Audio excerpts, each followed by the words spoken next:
What's going on, everybody? This is Daniel Harms with the RGR Football Channel, here to talk to you a little bit about this NFL draft that's coming up in just under 2 weeks now. And if you're new to the channel, make sure you hit that like and the bell and the sub notification so you get everything that's going on in RGR every single day of every single week. And as we get into this show today, what I want to talk to you about are some late round draft fits for Kansas City. Last year, you remember I hit on both Joshua Kando and Cornell Powell, so I'm going to do my best to find a diamond in the rough that the Chiefs might end up trying to either trade up with some of their seventh round picks or trade back from, or even pick in the fourth round. They do have 2 picks in the fourth. So we're going to talk about today specifically defensive tackle and cornerback, 2 areas that you can wait on and get rotational players. And the Chiefs like to wait on cornerback anyway and get starters eventually. So right now we're going to go into some defensive tackles. We're going to talk about 2 players at each position, what they're going to be doing, basically why they're really fits for Kansas City and how they can be used right now in today's rotation or develop into a starter. So we're going to start off with Markquaint Mccall, defensive tackle out of Kentucky, a 6'3", 380-pound defensive tackle, 33.25-inch arms, 11-inch dinner plate hands. This guy is someone who's not going to be a huge,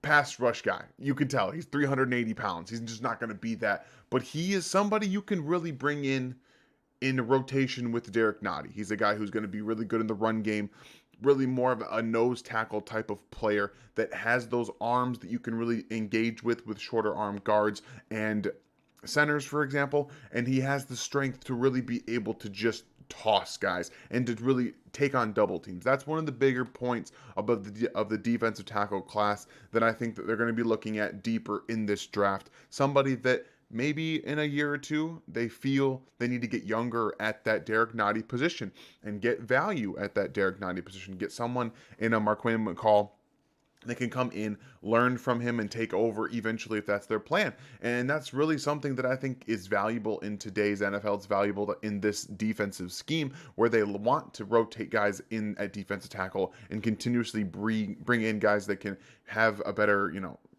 shorter life in terms of not have to be on every single down. They can get them fresher. He has the long arms. Like I said, he's got some pass rush upside, not a ton, probably a little bit more than Derek Nottie, in my opinion. He's a bit more agile and using his hands in that regard, but he's definitely somebody that could fit in a rotation at defensive tackle, especially if the Chiefs are looking to move on from Colin Saunders. We haven't really seen or heard anything about him recently, so a former third-round pick that the Chiefs kind of have thrown to the wayside, it would appear. So he's a possibility, and he's the first one in this whole process. And the second guy we're going to talk about is Jaden Peavy, defensive tackle out of Texas A&M. And he's a big dude, much thinner than the guy we were just talking about who was 6'3", 380.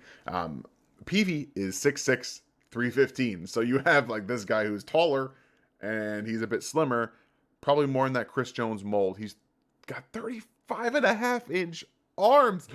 Absolutely ridiculous. And 10.5-inch hands.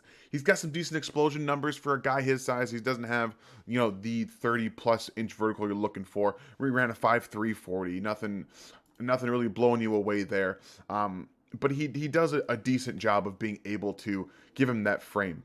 Use his positional versatility, for example. He can play probably 3.5 tech all the way into a nose tackle a little bit with those long arms.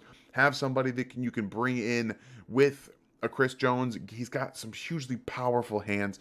That extension with those 35-inch arms is just lethal. And really what I'm talking about again is these later round guys in the fourth and the fifth round are players that you can really come in and play at nose tackle and play in a rotation and look to get Derek Nottie maybe less involved if that's what you're looking for, or keep these guys fresh. He can really two-gap as well. He can take on some double teams and be one of those immovable players, much like a Derek Nottie. And again, this entire part is really about that versatility, being able to have some pass rush upside with those long arms, really just kind of slap guys around on the interior and get into the pass rush lanes and get back into the backfield to get some tackles for losses, things like that. But again, being able to do multiple things with his his ability to really kind of get in those rushing lanes and those gaps, to have the positional versatility to play more of a three-ish tech, or stop in there at nose tackle and be a run stuffing, two gapping, huge guy that can just take on double teams, is valuable. It's extremely valuable, especially in this growing defense where defensive tackles have to do more for the linebackers, especially with how specialized they become. So having that ability to take on doubles, to be able to be versatile in taking them on, not just that, but in the running game, but also get in the backfield from time to time, use some of his quickness, his lateral agility, really, really valuable things. And I really enjoy his tape. I think he's someone you can definitely have in that area to be able to fill in for multiple players along the defensive line and get guys reps. So really do enjoy his tape, and he's definitely a guy that I could see the Chiefs taking a chance on and bringing into this defense tackle room. They do need defense tackle depth, and he's one of them. Definitely somebody that plays a huge role in how they're going to be going forward, and I think defensive tackle is an area that they desperately need to address. It's almost like, their defensive tackle spot has become weaker over the last couple of years, couple of seasons, and it's somewhere that they maybe took a chance on Colin Saunders, and they haven't really seen the ability to come out the way that they thought that he was going to.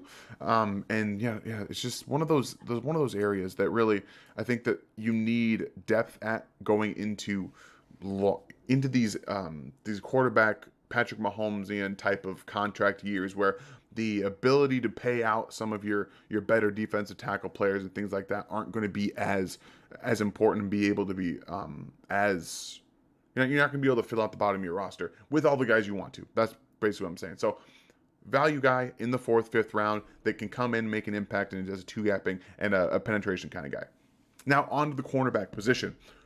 These are two guys on opposite ends in terms of where they played. We're going to talk first about Joshua Williams out of Fayetteville State University, a 6'3", corner, 200 pounds, almost 33-inch arms, and he's got a little bit smaller hands. But this is a guy who has kind of what the Chiefs had in Charvarius Ward. He's got the length. He's a bit bigger in terms of his size. He's got that 4.53 speed to be able to keep up downfield, and I think he has much better footwork in the short area and the lateral agility. The problem here is quicker guys, much like we saw with Charvarius Ward, do give him some trouble from time to time. But I think that he's a guy in the 4th round that the Chiefs will probably be heavily targeting, assuming that he doesn't go higher. I think being a Division II college does benefit the Chiefs in that regard, looking into the 4th round, much like they did with L'Jarius Sneed, and the length, the speed, the quick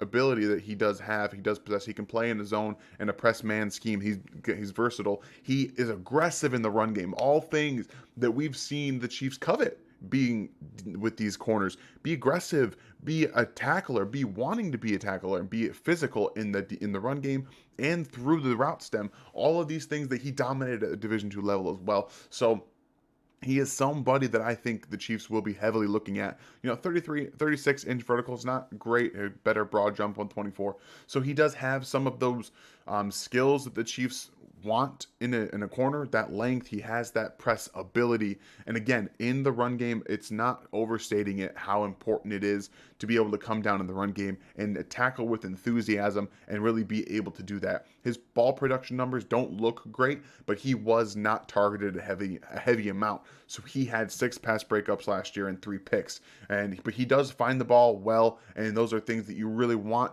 from a corner, a CB2, for example, playing alongside L'Jarius Sneed. I think those two guys could be really good in this defense, and he's definitely somebody I think the Chiefs will be targeting later in this draft in the 4th round with one of their 4th round picks.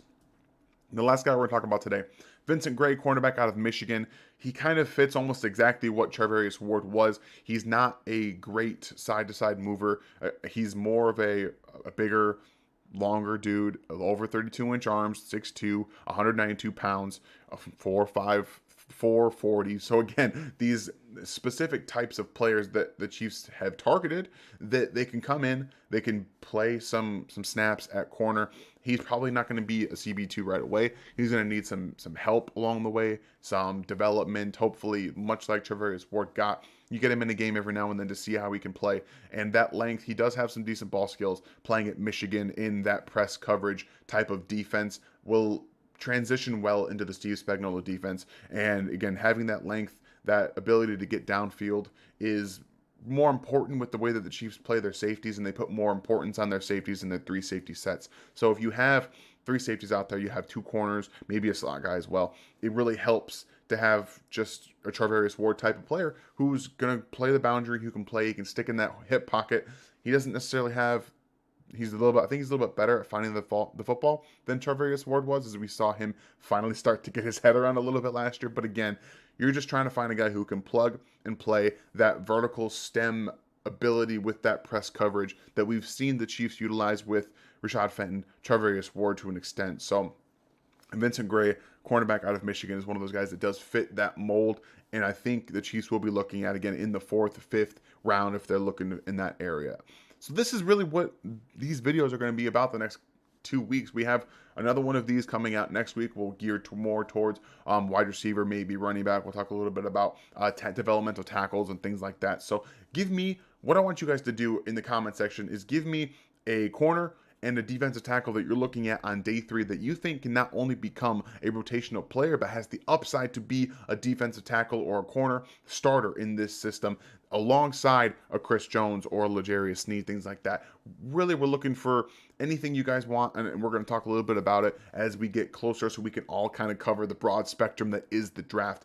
I'm excited. Tomorrow we're going to have a Jalen Petrie film review. We know we've been hearing lots of questions about him. We're definitely going to have that. Make sure that you tune in Thursday for the Chief in the North, and it's the last one before the live stream next Thursday that I will be doing right here with you guys as the draft unfolds, the first round. I'm excited. I'm looking forward to it. I hope you guys are. We're going to have an absolutely great time. Make sure you have a great day. And the draft is almost here. It's almost here. Thanks for watching this video from the team at RGR Football.